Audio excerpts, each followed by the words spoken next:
वतु इज़्ज़ु मंतशा वतु ज़िल्लु मंतशा। ये मैं क्यों कह रहा हूँ, क्योंकि सोशल मीडिया पर कुछ दिन पहले एक खबर सामने आती है। कुछ लोग जो मुसलमानों से, इस्लाम से नफ़रत करते हैं, कुरान शरीफ की बेहुरमती करते हैं, हज़रत मोहम्मद सल्लल्लाहु अलैहि वसल्लम साहब की शान में गुस्ताखियाँ करते हैं, ऐसे लोगों पर चलन बन चुका है कि उसे कुछ ख़ास तबके के लोग गले लगाते हैं और न जाने क्या-क्या उपाधि देना शुरू नहीं कर देते। और जब ऐसे लोगों के साथ कोई हादसा पेश आता है, तो वही कुछ समर्थक लोग मुसलमानों को टारगेट करते हुए दिखाई देते हैं। मैं बात कर रहा हूँ सलीम वास्तिक की। असल में सलीम वास्तिक नहीं, सलीम नास्तिक कहा जाए तो ज़्यादा बेहतर होगा, क्योंकि बीते कुछ दिन पहले जो घटना सलीम वास्तिक के साथ में घटी, मुसलमानों को टारगेट किया गया, ये बताया गया कि देखिए मुसलमान ऐसे ही होते हैं। पर वही जो एक्स मुस्लिम सलीम वास्तिक खुद को एक्स मुस्लिम कहता है, मुसलमान इस्लाम के खिलाफ जहर उगलता है, अब उसका काला चिट्ठा जो है वो लोगों के सामने आ चुका है।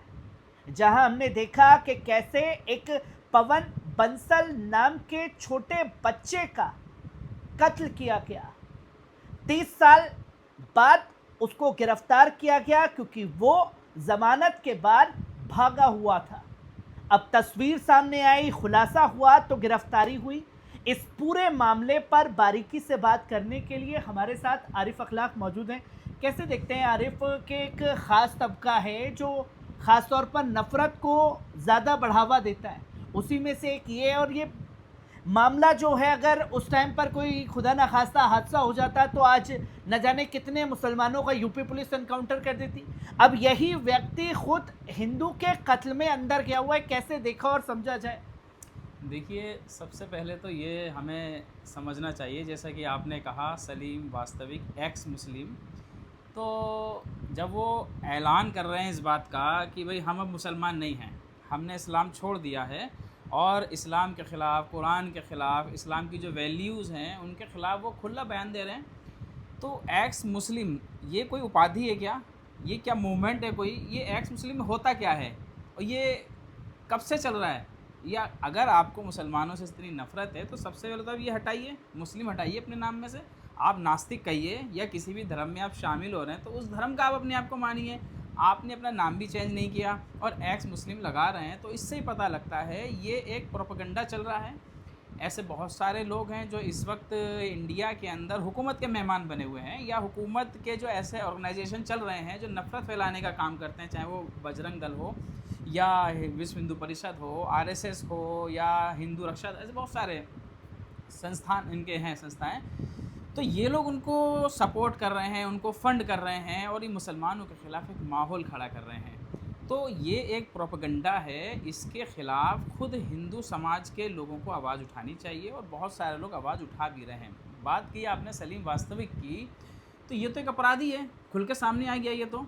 और ऐसे और भी कुछ लोग हैं, अगर आप उनकी कुंडली खंगालेंगे तो पता लगेगा वो भी अपराधी ही हैं। जैसे नाज़िया इलाही का सामने आया, पता लगा 3-3 4-4 शादियाँ कर चुकी है वो, और भी कई सारे ऐसे क्राइम हैं जिसमें वो इन्वॉल्व रही है।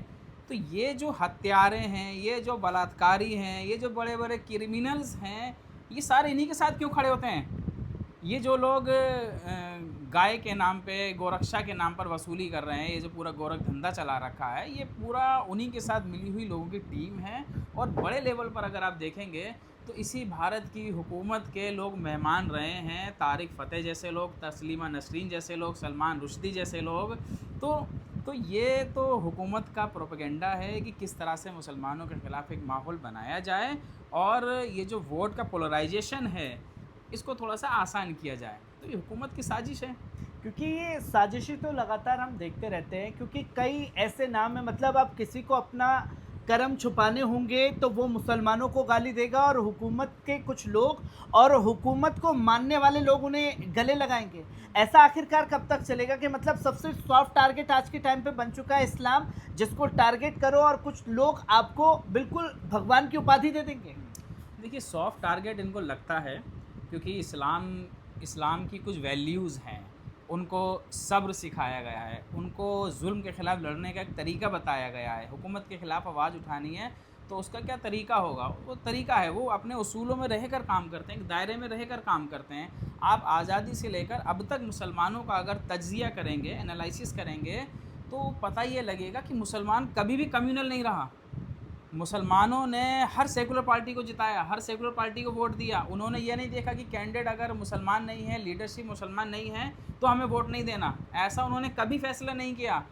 मुस्लिम लीडरशिप की जो पार्टियां हैं, उन्हें कामयाबी नहीं मिली, लेकिन सेकुलर पार्टियों को मुसलमानों ने हमेशा कामयाब किया। इससे ये पता लगता है कि मुसलमान हमेशा सेकुलर रहा। इसके अलावा मुसलमान कभी भी किसी मज़हब के ख़िलाफ़ कभी उल जलूल बयान नहीं देता। कोई बात, किसी आपके कोई भगवान हैं, है ना, तो आप अगर किसी में आस्था रखते हैं, किसी धर्म में आपकी आस्था है, तो आप रखिए। कॉन्स्टिट्यूशन इसकी इजाज़त देता है। आप एक भगवान को मानिए, आप एक से ज़्यादा भगवान को मानिए, आप किसी को भी खुदा मत मानिए, ये कॉन्स्टिट्यूशनल आज़ादी है। तो मुसलमान इसको अच्छे से समझते हैं कि हमारा क्या दायरा है, लेकिन हमारे खिलाफ़ जो लोग आज मैदान में हैं, उनको पूरी छूट दे दी गई है कि उनके लिए कोई कानून मायने नहीं रखता, उनके लिए संविधान कोई मायने नहीं रखता। रोज़ कानून का वायलेशन हो रहा है और उनको आज़ादी दे दी गई है। आपने देखा अभी बिहार के अंदर जो एक ज़मानत मिली है, बेचारी रोज़ेदार लेडीज़ थी, खातून थी मुस्लिम, जिसको बांध दिया गया एक पोल से और उसको पीट पीट कर ख़त्म कर दिया गया। भूखी प्यासी वो रोज़े के अंदर, उसको ज़मानत मिलती है तो उसका जो है वेलकम किया जा रहा है। ऐसे बहुत सारी मिसालें आपको मिल जाएंगी कि हत्यारों का, बलात्कारियों का वेलकम कर रहे हैं ये लोग। तो इससे ये पता लगता है कि एक समाज के कुछ लोगों की मानसिकता नफ़रत की वजह से इतना गिर गई है कि उनको ये समझ में नहीं आ रहा कि आप क्रिमिनल बनने की राह पर जा रहे हैं। आपके समाज के बड़ी तादाद में लोग क्रिमिनल बन गए हैं, जिसका नुकसान सिर्फ इससे उनका नहीं होगा, उनको नहीं होगा जिनके खिलाफ आप नफरत फैला रहे हैं, बल्कि आपके समाज को भी उसका नुकसान आने वाले टाइम में भुगतना पड़ेगा। आप तो ये बता रहे हैं कि क्रिमिनल बन रहे हैं आपके लोग। यहाँ तो क्रिमिनल ही अब ख़ास तौर पर एक चेहरा लेकर के आ जाता है कि देखिए मैं इस्लाम को गाली दे रहा हूँ तो आप मुझे गले लगाइए। कैसे देखा जाए और ये आज के टाइम पर ये कितनी खतरनाक साजिशें होंगी, क्योंकि जो भी अपने कर्म कांड को छुपाना चाहेगा वो ये हरकतें करेगा और लोग उसे गले लगाएंगे। समाज के लिए कितना खतरनाक है ये? समाज के लिए तो वाकई में ख़तरनाक है। आप ये देखिए ना कि आने वाली जो जनरेशन है, उनको आप क्या शिक्षा देकर जा रहे हैं कि हमारे बड़े क्या काम करते रहे। आज जो लोग ये करवाने वाले, उनके बच्चे तो कामयाब हैं, बिज़नेस कर रहे हैं, बाहर पढ़ाई कर रहे हैं, लेकिन समाज के जो आम लोग हैं वो किस दिशा में जा रहे हैं। वो जो मुसलमानों से नफ़रत की वजह से लिंचिंग कर रहे हैं, रेप कर रहे हैं, और भगवा लेफ्ट रेप के जो प्रोपेगेंडे चल रहे हैं, जो उनका एक मुहिम चल रही है, उसमें जा रहे हैं, तो उनका परिवार खुद इसमें तबाह और बर्बाद हो रहा है।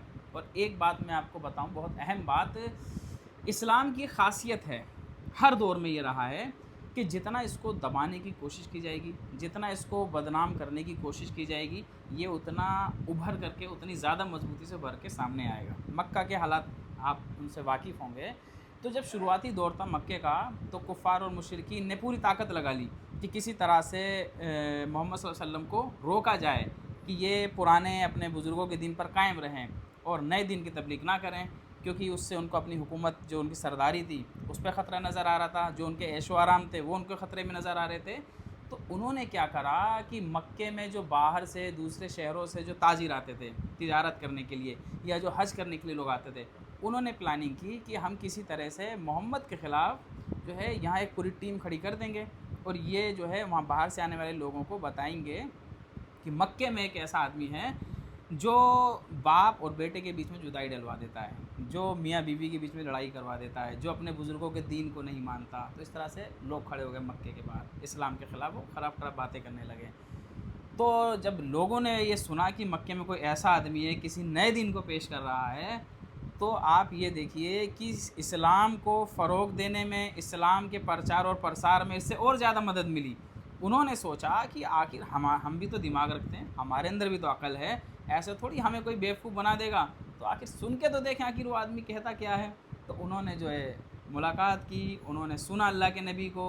जो इंसाफ पसंद लोग थे, जो हक़ के तरफ झुकने वाले लोग थे, अल्लाह के उनके दिलों को इस्लाम की तरफ जो है मोड़ा, और वो उनमें से भी लोग ईमान लेकर आए। तो ये इस्लाम की ख़ासियत है ये।